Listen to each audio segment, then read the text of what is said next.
జగన్మోహన్ రెడ్డి గారు అధికారంలో ఉండేదానికంటే కూడా ప్రతిపక్షంలో ఉన్నప్పుడు చాలా పవర్ఫుల్. ఆయన ఎత్తులు పై ఎత్తులు, ఆయన వ్యూహాలు అవతల పార్టీలకు అంతు చెక్కని విధంగా ఉంటాయి.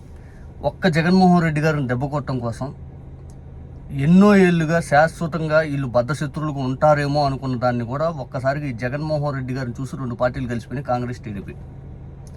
కేవలం జగన్మోహన్ రెడ్డి గారు అనే ఒక పెద్ద వ్యక్తిని కొట్టాలి, మనందరం ఆయన ముందు నిలబడలేమని చెప్పి రెండు పార్టీలు ఒకటే, అయినా కూడా కొట్టలేకపోయారు 2014 ముందు. ఆ తర్వాత చంద్రబాబు నాయుడు గారు కేంద్రం నుంచి ఒక పార్టీ, ఇక్కడ అప్పటికప్పుడు ఒక పార్టీని పుట్టించి మళ్ళీ అది ఇది అని చెప్పి నానా హంగామా చేసి 2014 కేవలం 5 లక్షల ఓట్లతో ఓడిపోయారు. 2019కి వచ్చి చిత్తుగా ఎన్ని అనుకున్నా కూడా మొత్తం అన్ని పార్టీలు కలిసిన కంటే ఎక్కువ ఓట్లు సంపాదించుకున్నాడు. 23 మంది ఎమ్మెల్యేలను కొని, 3 ఎంపీలను కొని, అసలు ఈ పార్టీ అనేది లేకుండా చేసేస్తాను అది ఇదని చెప్పి ఎట్లా పడితే అట్లా చేసినా కూడా నెగ్గుకొచ్చాడు. మళ్ళీ 2019 నుంచి 24 వరకు పూర్తి పరిపాలన మీద ఆయన ఫోకస్ అంతా పెట్టి కరోనా లాంటి విపత్తికర పరిస్థితి నుంచి ఆయన ప్రజలందరిని కాపాడుకుంటూ పూర్తిగా ప్రజలకు ఏ విధంగా మంచి చేయాలనే దాని మీద, పరిపాలన మీద ధ్యాస పెట్టాడు. తర్వాత 2024 తర్వాత ఇంకా జగన్మోహన్ రెడ్డి గారి పని అయిపోయింది అనే జబ్బలు జరుచుకున్న వాళ్ళకి గట్టిగా ఒక నెలకే వాళ్ళకి భయం అంటే అని చూపించాడు. ఎట్లా అంటే లా అండ్ ఆర్డర్ ఫెయిల్యూర్ అయిపోయి కార్యకర్తలు విచ్చలవిడిగా కొట్టేసి ఎవరిని అరెస్ట్ చేస్తారో తెలియదు, ఏం చేస్తారో తెలియదు, 11 సీట్లు వచ్చేసి కార్యకర్తలు అయోమయంలో ఉంటే నెలకల్లా అందరిని ఉత్సాహపరిచేటట్టు రేపు మళ్ళీ మనం అధికారంలోకి వస్తాం, భారీ స్టేట్మెంట్ మీ అందరు రాసి పెట్టుకుని ఏం చేస్తారో చూద్దాం 5 అని చెప్పి ధైర్యంగా ముందుకు వచ్చాడు. ఇది కార్యకర్తలను ఒకసారిగా అట్రాక్ట్ చేసింది, కార్యకర్తల్లో ఏదైతే ఉత్సాహపరిచే విధంగా ఉంది. ఆయన స్పీచెస్ కానీ నాయకత్వాన్ని నమ్మారు కార్యకర్తలు, ఎంత బలంగా జగనన్న మళ్ళీ వస్తాడు, ఆయన నాయకత్వాన్ని మేము నమ్ముతున్నామని. ఇంకా చంద్రబాబు నాయుడు గారు లేస్తే భూస్థాపితం చేస్తా ఎన్ని చెప్పినా కూడా వెయిట్ అండ్ సీ అని చెప్పి మేము కూడా చూస్తూ ఉన్నాం. ఎందుకంటే జగనన్న అనే వ్యక్తి, ఆయన వెనకాల ఇన్ని లక్షల మంది కార్యకర్తలు ఏమీ ఆశించకుండా ఆయన వెనకాల నిల్చుంది దేనికంటే ఆయన మాటిస్తే తప్పడు, ప్రజలకు మంచి చేస్తాడు, ఆయన ఎంతవరకైనా కానీ మంచి చేయడం కోసం ఎన్ని అడుగులే ముందుకేస్తాడు, మోసపూరితమైన మాటలు చెప్పడు. కేవలం ఆయన మంచి వ్యక్తి, ఇటువంటి వ్యక్తి రాష్ట్రాన్ని కాపాడగలదనే నమ్మకం కార్యకర్తలు ఉంది, జనాల్లో ఉంది. ఇక చంద్రబాబు నాయుడు గారు ఎక్కిన దగ్గర నుంచి చేయని తప్పు అంటూ లేదు. ఆ చేయని తప్పు అంటూ లేదు. మనం పూర్తిస్థాయి క్వశ్చన్ చేస్తే అవి ఒక ఏడుపులు. జగనన్న నాయకత్వం, చంద్రబాబు నాయుడు గారు ఆయన నీరు గారవలేకపోతున్నాయి వీళ్ళ బాధ. కానీ నిజానికి చంద్రబాబు నాయుడు గారు చేసే ప్రతి తప్పు అంటే కూడా జగనన్న అంటే భయం. అందుకే మనం క్వశ్చన్ చేస్తున్న ప్రతిదీ ఆయన గజగజ వణికేలా తయారైపోయింది. మీకు తెలుసా 2018 మార్చి దగ్గర నుంచి 2019 దిగిపోయే నాటికి చివరి సంవత్సరం జగన్మోహన్ రెడ్డి గారు ఏ జీవితం చంద్రబాబు నాయుడు గారు చేశారు. మీకు బెస్ట్ ఎగ్జాంపుల్, ప్రత్యేక హోదా కోసం 5 మంది ఎంపీలతో నేను రాజీనామా చేస్తాను, నువ్వు అవిశ్వాస తీర్మానం నువ్వు పెడతావు నేను పెట్టమంటావా అంటే చంద్రబాబు నాయుడు గారు ఒకటిగా వచ్చి ఎన్డీఏ కూటమి బయటకు వచ్చి ఈయన అవిశ్వాస తీర్మానం పెట్టాడు, నరేంద్ర మోడీ గారి దగ్గర బుక్ అయ్యారు. అతను ప్రతి సన్నివేశంలో జగన్ గారు ఏ వ్యూహం అయితే ఎడబడినాడు చంద్రబాబు నాయుడు గారు అలా లాక్ అయ్యారు. సేమ్ ఇప్పుడు 2 ఏళ్ళ నుంచి అదే జరుగుతూ ఉంది. ఇప్పుడు అదే బాధ వెంకటకృష్ణ కూడా చెప్తా ఉన్నాడు. చూడండి, వెంకటకృష్ణ కూడా, కాకపోతే ఇక్కడ జగన్ అడిగింది కేవలం ప్రజా సమస్యలే, ప్రజలకు మంచి చేయాలనే ఆలోచన చంద్రబాబు నాయుడు గారు చేస్తున్న ప్రతి తప్పును ఎత్తి చూపిస్తూ ఉన్నాడు. ఇక మెడికల్ కాలేజీల అంశంలో జగన్ ఎంత పవర్ఫుల్ అంటే, మీరు టెండర్లు వేయండి, రేపు వస్తే నేను రద్దు చేస్తాను, ఏం చేస్తా చూస్తాను 5 అనగానే ఒక్కరు కూడా వేయలే. వీళ్ళు లేస్తే మళ్ళీ జగన్మోహన్ రెడ్డి గారు వస్తారేమో ఇదే భయంతో అయిపోతుంది 2 ఏళ్ళు. ఇంకా 2 ఏళ్ళు ఉంది మహా అయితే.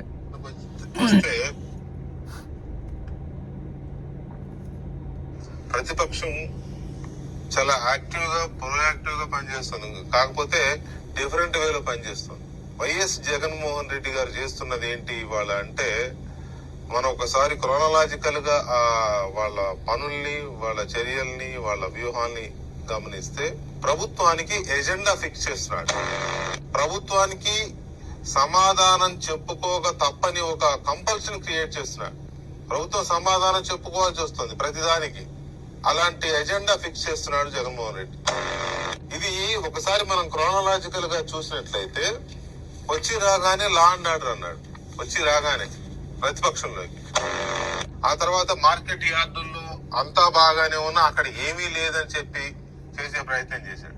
అంతా ఏడ బాగుంది, రైతులకు గిట్టుబాటు ధర ఏడుంది, లా అండ్ ఆర్డర్ కార్యకర్తలపైన అందరిపైన దాడి చేయలేదా, మామిడికాయలు రైతులు రోడ్ల మీద పడేసి కనపడలేదా, పొగాకు రైతులు గిట్టుబాటు ధర లేక అల్లాడిపోయింది కనపడలేదా, మిర్చి రైతులు గిట్టుబాటు ధర లేక వాళ్ళు ఆ బాధ వర్ణాతీతం వాళ్ళదైతే మాత్రం. ఆ తర్వాత ఆయనకి మెడికల్ కాలేజెస్ అంశం దొరికింది. ప్రభుత్వ ప్రైవేటు పార్టిసిపేషన్ PPP దీంట్లో పద్ధతిలో మెడికల్ కాలేజీలని ప్రభుత్వం నిర్మించాలి, పూర్తి చేయాలనుకుంది. అది తప్పు అని దాన్ని జనంలోకి తీసుకెళ్లే ప్రయత్నం చేసి మేమేదో చేయకపోతే వీళ్ళు ఏదో ప్రైవేట్ పరం చేసేస్తున్నారు, వాళ్ళ బినామీలకి వాళ్ళకి కట్టపెట్టే ప్రయత్నం చేస్తున్నాడని చెప్పి నానా యాగి చేశారు. దాని మీద డిఎస్సి, ఈ డిఎస్సి పెద్ద స్కామ్ అయింది. ఈ డిఎస్సిలో నియామకాలన్నీ పార్టీ వాళ్ళకి ఇచ్చుకున్నారు, కులం వాళ్ళకి ఇచ్చుకున్నారు, లేదా స్పోర్ట్స్ కోటాలో ఇంకో కులం వాళ్ళ కులం వాళ్ళకి ఇచ్చుకున్నారని ఇట్ ఈస్ ఫ్యాక్ట్. అవునన్నా కాదన్నా it is fact. Sai Krishna అనే rowdy sheeter lockup death issue తెర మీదకి వచ్చింది. అంతే తక్కువ అందిపుచ్చుకు అమరావతికి వెళ్ళారు. నానా బీభత్సం, అక్కడ అల్లరి గోల. సో ఈ ప్రభుత్వానికి జగన్మోహన్ రెడ్డి అజెండా ఫిక్స్ చేస్తూ ఉంటే ప్రభుత్వం ఎందుకు చోద్యం చూస్తుంది? దాన్ని ఎందుకు మీరు బ్రేక్ చేయలేకపోతున్నారు? జగన్మోహన్ రెడ్డి ప్రయత్నాలు ఎందుకు బ్రేక్ చేయలేకపోతున్నారు?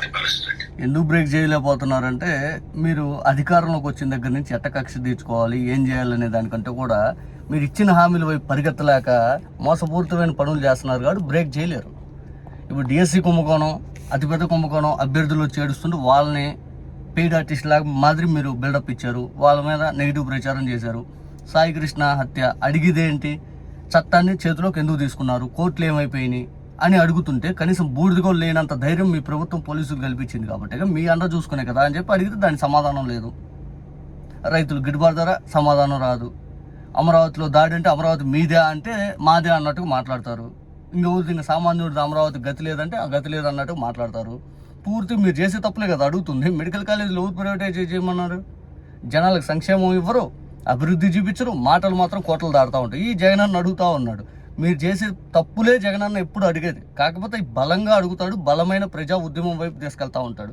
మీరు చూడండి, విద్యుత్ ఛార్జీల గురించి ధర్నా చేశాం, రైతుల గురించి ధర్నా చేశాం, ఫీజు రియంబర్స్మెంట్ గురించి ధర్నా చేశాం, మెడికల్ కాలేజ్ సంబంధించి ధర్నా చేశాం.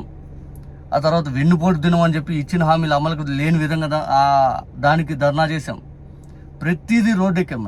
మనం ప్రతిదీ చంద్రబాబు నాయుడు గారిని ప్రజాస్వామ్యబద్ధంగానే అడుగుతూ ఉన్నాం. ఆయన ఏమో దాడులు, కేసులు, అక్రమ అరెస్టులు ఇవే సరిపెడతా ఉన్నారు. రెడ్ బుక్లు, వేధింపులు ఇవే సరిపోయింది. ఆయన ఈ దాదాపు ఈ 2 సంవత్సరాల 1 నెల అవుతుంది, ఇంకో 4 రోజులు, ఇంకో 10 రోజులు అయితే ఈ 2 సంవత్సరాల 1 నెలలో ఆయన చేసిందంతా ఇదే పరిపాలన. గొప్పగా ఏం లేదు ఇక్కడ. ప్రజలు కూడా అదే అంటూ ఉన్నారు, చంద్రబాబు నాయుడు గారు పరిపాలన ఫెయిల్ అని.